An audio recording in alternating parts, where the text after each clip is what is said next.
War Chief Valkyrie stood at the center of the dueling arena, her 7-foot frame rippling with muscle that could crush steel. Around her, 50 of the finest warriors from the Valkyrie clans formed a perfect circle, each one a living weapon honed through centuries of combat training. Their ceremonial armor gleamed under the artificial suns of the neutral station, and their collective battle scars told stories of 1,000 victories. Humans! Valkyrie's voice boomed across the arena, enhanced by implants that made her words carry like thunder. We have come from the warrior worlds of Asgard Prime to issue challenge. Your species has claimed the right to negotiate for the Midgard territories, but first you must prove your worth in honorable combat.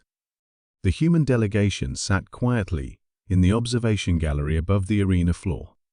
Ambassador Michael Rodriguez, a middle-aged man in a simple grey suit, consulted his tablet while his two companions, Dr. Sarah Kim and Captain James W., watched the display below with apparent interest.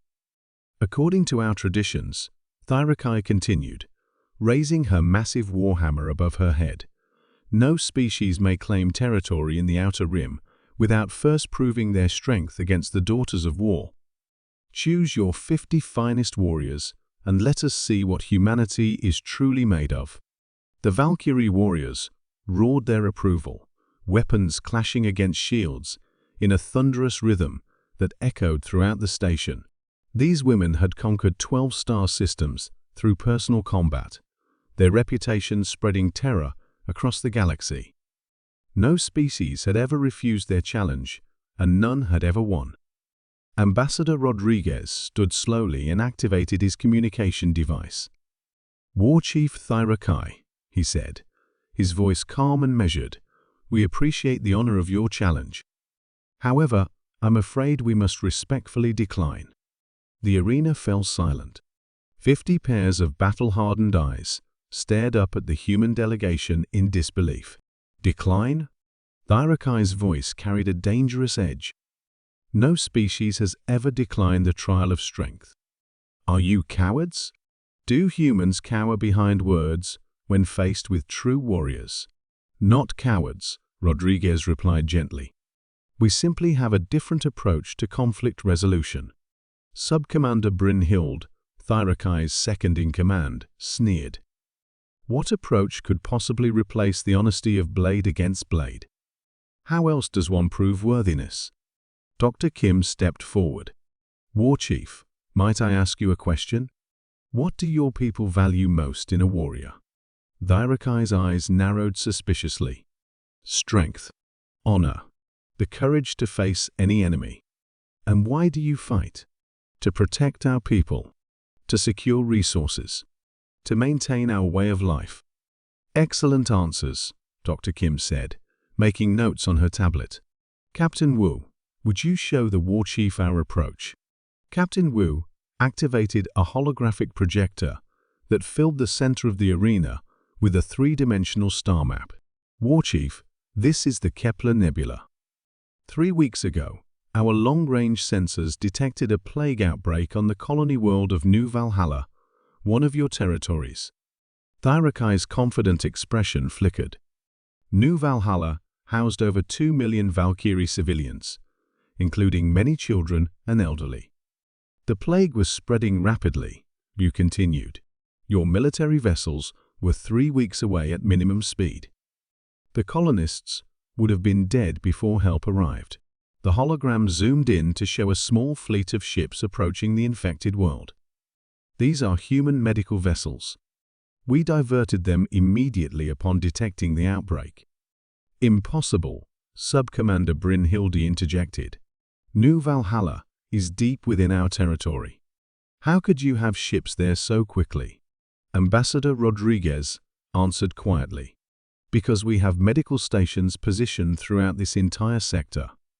Not military bases, hospitals, mobile treatment facilities, emergency response ships. The hologram shifted to show the rescue operation, human medical teams in environmental suits, working alongside Valkyrie colonists, field hospitals being erected, and cargo ships delivering medicine and supplies. "We saved 1.7 million of your people," Dr. Kim reported. "The death toll was kept to fewer than 200. Your own medical teams arrived 5 days later and found the outbreak completely contained." Thyrakai stared at the display, her warhammer suddenly feeling heavy in her hands. You saved our people. But why? We were not allies. We had never even spoken before this day. "Because they needed help," Rodriguez said simply. "That's what humans do. When we see someone in danger, we don't ask about their politics or their warrior traditions. We just help."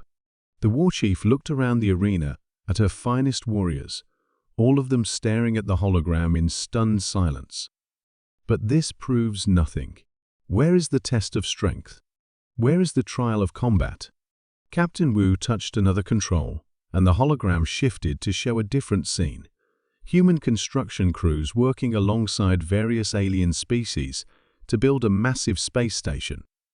"This is Unity Station," he explained. "It's a joint medical and research facility that will serve 17 different star systems. We're building it with our former enemies, the Zephyrians, the crystalline hegemony, and even the Devourer refugees we helped relocate after their homeworld was destroyed." "Former enemies?" Brynhilde asked.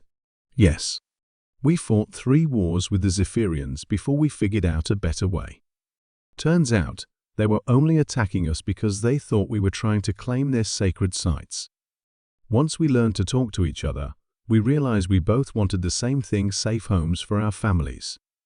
Dr. Kim stepped forward again. "War Chief, you asked about our approach to conflict resolution. Here it is. Instead of proving who's strongest, we try to make everyone stronger." She gestured to the hologram, which now showed human teachers working with alien children, human engineers helping to rebuild war-torn worlds, and human diplomats mediating disputes between species that have been fighting for centuries. "This is our challenge to you," Dr. Kim continued. "Not 50 warriors against 50 warriors, but something much harder. Can the Valkyrie clans help us build a galaxy where strength is measured not by how many enemies you can defeat, but by how many friends you can make?" Thyrakai lowered her warhammer, her fierce expression slowly transforming into something resembling wonder. You would trust us with this, after we challenged you to combat." "Especially after you challenged us to combat," Ambassador Rodriguez replied with a smile. "It takes real courage to admit when there might be a better way. We could use that kind of courage in our alliance." The war chief looked at her assembled warriors, then back at the humans above. For the first time in 3 centuries, the Daughters of War found themselves facing an enemy they couldn't defeat with blade or strength. We accept your challenge," Thyrakai said finally. "But I warn you, we know nothing of this. Building and helping and friendship." "That's okay," Dr. Kim said warmly. "We'll teach you. That's what friends do." As the Valkyrie warriors slowly lowered their weapons, Thyrakai realized that the humans had done something no enemy had ever accomplished. They had defeated the Daughters of War without drawing a single blade,